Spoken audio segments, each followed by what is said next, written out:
पिछले अध्याय में हमने शिव के महाकालादि 10 अवतार और उनकी 10 शक्तियों के बारे में जाना एवं शिव के एकादश रुद्र अवतारों का भी वर्णन जाना, जो कश्यप के पुत्र के रूप में सुरभि से उत्पन्न हुए थे।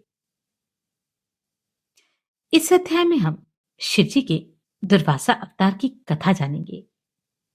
श्री शिव महापुराण के अंतर्गत तृतीय शतरुद्र संहिता में नंदीश्वर बोले, हे मुने, अब आप शंभु के एक और चरित्र को प्रेम पूर्वक सुनिए, जिसमें शंकर जी धर्म की स्थापना के लिए दुर्वासा होकर प्रकट हुए थे। ब्रह्मा के परम तपस्वी एवं ब्रह्मवेता अत्रि नामक पुत्र हुए। वे बड़े बुद्धिमान, ब्रह्मा जी की आज्ञा का पालन करने वाले एवं अनुसुईया के पति थे। वे किसी समय ब्रह्मा जी के निर्देशानुसार पुत्र की इच्छा से पत्नी सहित तप करके त्र्यक्षकुल नामक पर्वत पर गए। उन मुनि ने निर्विंध्य नदी के तट पर अपने प्राणों को रोककर निर्द्वंद 100 वर्ष पर्यंत विधि पूर्वक महाघोर तप किया।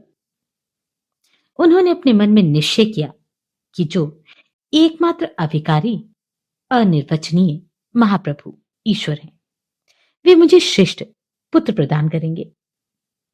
इस प्रकार उत्कृष्ट तप में प्रवृत्त हुए उन महर्षि का बहुत समय व्यतीत हो गया। तब उनके शरीर से अत्यंत पवित्र और बहुत बड़ी अग्निज्वाला प्रकट हुई। उस ज्वाला से संपूर्ण लोक प्राय जलने लगा और इंद्रादि सभी देवता, श्रेष्ठ मुनिगण तथा समस्त सुरषिगण भी पीड़ित हो गए। हे मुनि, इसके बाद इंद्र आदि सभी देवता एवं मुनिगण उस ज्वाला से अतीव पीड़ित होकर शीघ्र ही ब्रह्मलोक गए। हे तात, देवताओं ने नमस्कार एवं स्तुति कर ब्रह्मदेव के समक्ष अपना दुख प्रकट किया। तब ब्रह्मा जी उन देवताओं को लेकर शीघ्रता से विष्णु लोक को गए। हे मुनि, वहां देवताओं के साथ जाकर लक्ष्मीपति को नमस्कार करके तथा उनकी स्तुति कर अनंत भगवान विष्णु से ब्रह्मा जी ने दुख निवेदन किया। तदनंतर भगवान विष्णु भी ब्रह्मा एवं देवताओं को लेकर शीघ्र रुद्रलोक गए और वहां पहुंचकर परमेश्वर शिव जी को प्रणाम करके उनकी स्तुति की। बहुत स्तुति करने के बाद भगवान विष्णु ने शिव जी से अपना सारा दुख निवेदन किया कि अत्रि के तप से ज्वाला उत्पन्न हुई है। हे मुने, तदुपरांत उस स्थान पर एकत्रित हुए ब्रह्मा, विष्णु एवं महेश्वर ने मिलकर संसार के हित साधन के लिए आपस में मंत्रणा की। इसके बाद ब्रह्मा आदि वरद श्रेष्ठ वे तीनों देवता उन मुनि को वर देने के लिए शीघ्र ही उनके आश्रम पर पहुंचे। अपने अपने हंसादि वाहनों के चिन्हों से चिन्हित उन देवगणों को देखकर मुनिश्रेष्ठ अत्रि ने उन्हें प्रणाम किया और प्रिय वाणी से आदरपूर्वक उनकी स्तुति की। तत्पश्चात हाथ जोड़े हुए वे विनीतात्मा ब्रह्मपुत्र अत्रि उन ब्रह्मा, विष्णु तथा शिव से विस्मित होकर कहने लगे, हे ब्रह्मन, हे विष्णु, हे शिव, आप सब तीनों लोगों के पूज्य प्रभु, ईश्वर, उत्पत्ति, स्थिति तथा प्रलय करने वाले माने गए हैं। मैंने तो सपत्निक तपोनिरत होकर पुत्र की कामना से केवल एकमात्र जो इस सारे जगत के ईश्वर हैं, उन्हीं का ध्यान किया था। किंतु वरदाताओं में श्रेष्ठ आप तीनों देवता यहां कैसे उपस्थित हो गए? मेरे इस संशय को दूर कर मुझे अभिष्ट वर दीजिए। उनकी यह बात सुनकर उन तीनों देवताओं ने कहा, हे मुनिराज, जैसा आपने संकल्प किया था वैसा ही हुआ है। हम ब्रह्मा, विष्णु एवं महेश तीनों ही समान रूप से इस जगत के ईश्वर हैं, इसलिए वर देने के लिए उपस्थित हुए हैं। अतः हम लोगों के अंश से आपके 3 पुत्र उत्पन्न होंगे। वे सभी जगत में प्रसिद्ध होकर माता एवं पिता की कीर्ति को बढ़ाने वाले होंगे। ऐसा कहकर वे तीनों देवता प्रसन्न हो अपने अपने धाम को चले गए। हे मुने, ब्रह्मानंद के प्रदाता अत्रि मुनि भी वर पाकर हर्षित हो अनुसुईया के साथ प्रसन्नतापूर्वक अपने स्थान पर चले आए। तब अनेक लीलाओं को करने वाले वे ब्रह्मा, विष्णु एवं शिव प्रसन्न हो पुत्र रूप से अनुसुईया के गर्भ से उत्पन्न हुए। समय पूर्ण होने पर मुनीश्वर के द्वारा अनुसुईया के ब्रह्मा के अंश से चंद्रमा उत्पन्न हुए, किंतु देवताओं के द्वारा समुद्र में डाल देने के कारण वे पुनः समुद्र से उत्पन्न हुए। हे मुनि, विष्णु के अंश से अत्रि के द्वारा उन अनुसुईया से दत्तात्रेय उत्पन्न हुए, जिन्होंने सर्वोत्तम संन्यास पद्धति का संवर्धन किया। हे मुनि सत्तम, अत्रि के द्वारा उन अनुसुईया से शिव के अंश से श्रेष्ठ धर्म का प्रचार करने वाले मुनिश्रेष्ठ दुर्वासा उत्पन्न हुए।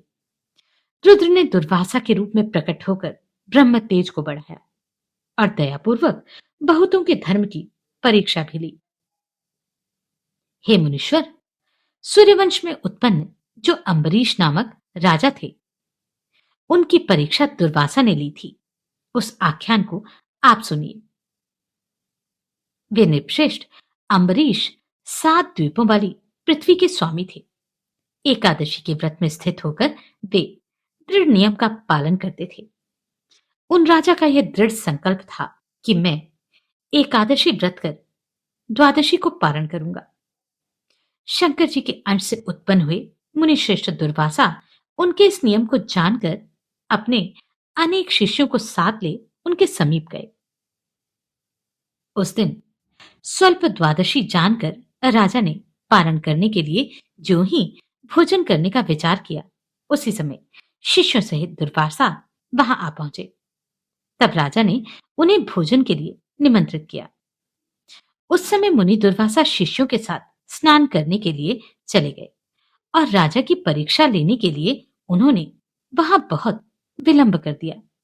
तब धर्म में विघ्न जानकर राजा शास्त्र की आज्ञा से जल का प्राशन करके दुर्वासा के आगमन की प्रतीक्षा करने लगे। इसी बीच महर्षि दुर्वासा वहां आ पहुंचे और उन्होंने राजा को जल प्राशन किया जानकर उनकी परीक्षा लेने के लिए आकृति धारण कर भयानक रूप ले लिया और अत्यंत क्रुद्ध हो गए। शिव के अंश से उत्पन्न हुए वे दुर्वासा धर्म की परीक्षा करने के उद्देश्य से राजा से कठोर वचन कहने लगे। दुर्वासा बोले, हे अधम नृप, तुमने मुझे निमंत्रण देकर बिना भोजन कराए ही जल पी लिया। मैं तुम्हें उसका फल दिखाता हूं, क्योंकि मैं दुष्टों को दंड देने वाला हूं। इतना कहकर क्रोध से लाल नेत्रों वाले वे ज्यों ही राजा को भस्म करने के लिए उद्यत हुए, इतने में ही राजा के भीतर रहने वाला ईश्वर का चक्र उनकी रक्षा के लिए शीघ्रता से प्रकट हो गया। वह सुदर्शन चक्र शिव माया से विमोहित शिव स्वरूप मुनि दुर्वासा को न जानकर उन्हें जलाने के लिए भयंकर रूप में जल उठा।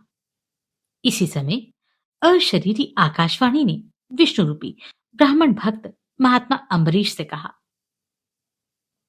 आकाशवाणी बोली, हे राजन, शिवजी ने ही यह सुदर्शन चक्र विष्णु को प्रदान किया है। दुर्वासा को जलाने के लिए प्रज्वलित चक्र को इस समय शीघ्र शांत कीजिए। ये दुर्वासा साक्षात शिव हैं। इन्होंने ही विष्णु को यह चक्र प्रदान किया है।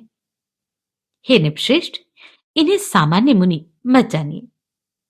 हे मुनीश्वर, आपके धर्म की परीक्षा के लिए ही यह यहां आए हैं, अतः शीघ्र ही इनकी शरण में जाइए, नहीं तो प्रलय हो जाएगा।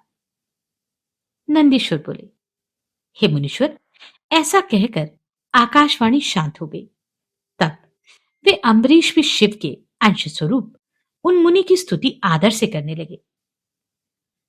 अम्बरीश बोले, यदि मैंने दान किया है, इष्टापूर्त किया है, अपने धर्म का भलीभांति अनुष्ठान किया है और हमारा कुल ब्राह्मण्य है, तो विष्णु का यह अस्त्र शांत हो जाए। यदि मेरे द्वारा सेवित भक्त वत्सल भगवान मुझ पर प्रसन्न है, तो सुदर्शन चक्र विशेष रूप से शांत हो जाए। नंदीश्वर बोले, हे मुनीश्वर, इस प्रकार रुद्रांशभूत दुर्वासा के आगे अम्बरीश की स्तुति सुनकर आकाशवाणी से प्रेरित बुद्धि वाला वह शैव सुदर्शन चक्र उन्हें शिवाशान कर पूर्ण रूप से शांत हो गया। इसके बाद उन राजा अम्बरीश ने अपनी परीक्षा के निमित्त आए हुए उन मुनि को शिवावतार जानकर उन्हें प्रणाम किया। तदंतर शिवजी के अंश से उत्पन्न वे मुनि अत्यंत प्रसन्न हो और भोजन करके अभिष्ट वर प्रदान कर अपने स्थान को चले गए। हे मुनि, मैंने अम्बरीश की परीक्षा में दुर्वासा का चरित्र कह दिया। हे मुनीश्वर, अब आप उनका दूसरा चरित्र सुनिए। तत्पश्चात उन्होंने दशरथ पुत्र राम की नियम से परीक्षा ली।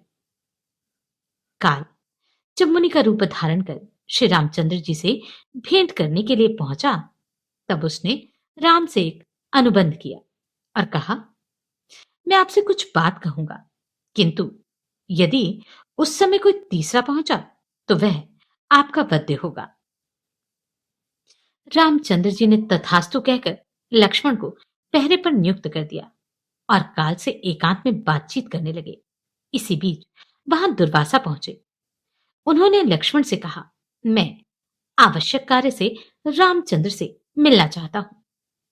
लक्ष्मण जी ने इधर राम की प्रतिज्ञा, उधर दुर्वासा का श्राप, इस प्रकार दोनों ओर से असमंजस में पड़कर विचार किया कि ब्रह्मशाप से दग्ध होना अच्छा नहीं। अतः उन्होंने दुर्वासा के आने का समाचार श्री राम को दे दिया।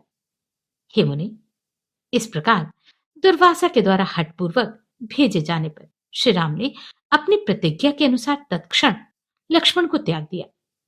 महर्षियों ने यह कथा बहुधा कही है, जिसके कारण यह लोक में प्रसिद्ध है। अतः इसे विस्तार से नहीं कहा, क्योंकि बुद्धिमान लोग तो इस कथा को जानते ही हैं। महर्षि दुर्वासा उनके इस अत्यंत दृढ़ नियम को देखकर संतुष्ट हुए और प्रसन्नचित हो उन्हें वर प्रदान किया। हे मुनिश्रेष्ठ, उन्होंने श्री कृष्ण के नियम की भी परीक्षा ली थी। मैं उस कथा को कह रहा हूं, आप उसे सुनिए। ब्रह्मा जी की प्रार्थना से पृथ्वी का भार उतारने के लिए एवं साधुओं की रक्षा करने के लिए भगवान विष्णु वसुदेव के पुत्र रूप में अवतरित हुए।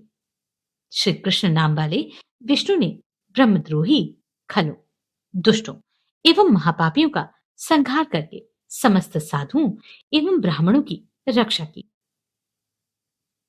हे वसुदेव पुत्र, श्री कृष्ण ब्राह्मणों के प्रति अत्यधिक भक्ति रखते थे और प्रतिदिन बहुत से ब्राह्मणों को सरस भोजन कराते थे। श्री कृष्ण ब्राह्मणों के विशेष रूप से भक्त हैं।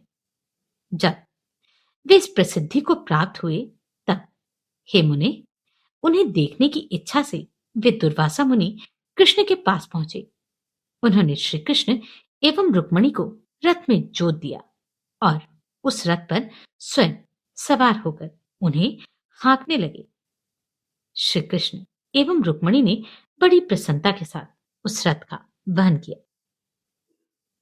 ब्राह्मणों के विषय में उन दोनों की इतनी बड़ी दृढ़ता देखकर रथ से उतरकर मुनि ने प्रसन्न हो उन्हें वज्र के समान अंग वाला होने का वर दिया। हे मुनि, उस समय गंगा जी में स्नान करते हुए मुनिश्रेष्ठ दुर्वासा नग्न हो गए थे। उस समय वे कौतकी मुनि लज्जा का अनुभव करने लगे। उस समय वहां स्नान कर रही द्रौपदी ने यह जानकर अपना आंचल फाड़कर तथा उसे आदरपूर्वक प्रदान करके उनकी लज्जा को ढक दिया था। इस प्रकार प्रवाह के द्वारा अपने समीप आए उस वस्त्र को देकर वे मुनि अपने गुह्य अंग को उससे ढककर उस द्रौपदी पर प्रसन्न हुए और उन्होंने द्रौपदी को उसके आंचल के बढ़ने का वर दिया। समय आने पर उसी वरदान के प्रभाव से द्रौपदी ने पांडवों को सुखी बनाया। हंस एवं डिंभ नामक महाखल, कोई दो राजा हुआ करते थे। उन्होंने दुर्वासा का अनादर किया। तब इन्हीं दुर्वासा ने श्री कृष्ण को संदेश देकर उनका नाश करवाया। उन्होंने पृथ्वी पर विशेष रूप से ब्रह्मतेज और शास्त्र की रीति के अनुसार संन्यास पद्धति की स्थापना की। उन्होंने अत्यंत सुंदर उपदेश देकर बहुतों का उद्धार किया और विशेष रूप से ज्ञान देकर बहुतों को मुक्त भी कर दिया। इस प्रकार उन दुर्वासा ने अनेक विचित्र चरित्र किए। दुर्वासा का यह चरित्र श्रवण करने वाले को धन, यश तथा आयु प्रदान करने वाला और संपूर्ण कामनाओं को देने वाला है। जो दुर्वासा के इस चरित्र को प्रीतिपूर्वक सुनता है अथवा जो प्रसन्नतापूर्वक दूसरों को सुनाता है, वह इस लोक में एवं परलोक में सुखी रहता है। इस प्रकार श्री शिव महापुराण के अंतर्गत तृतीय शतरुद्र संहिता के अंतर्गत दुर्वासा नामक कथा पूर्ण हुई। अगले अध्याय में हम शिव जी के हनुमान रूप अवतार की कथा जानेंगे। नमस्कार, मैं आभा शर्मा जावास। अगर आपको ये प्रश्न सराहनीय लगे तो आप कंट्रीब्यूट कर सकते हैं।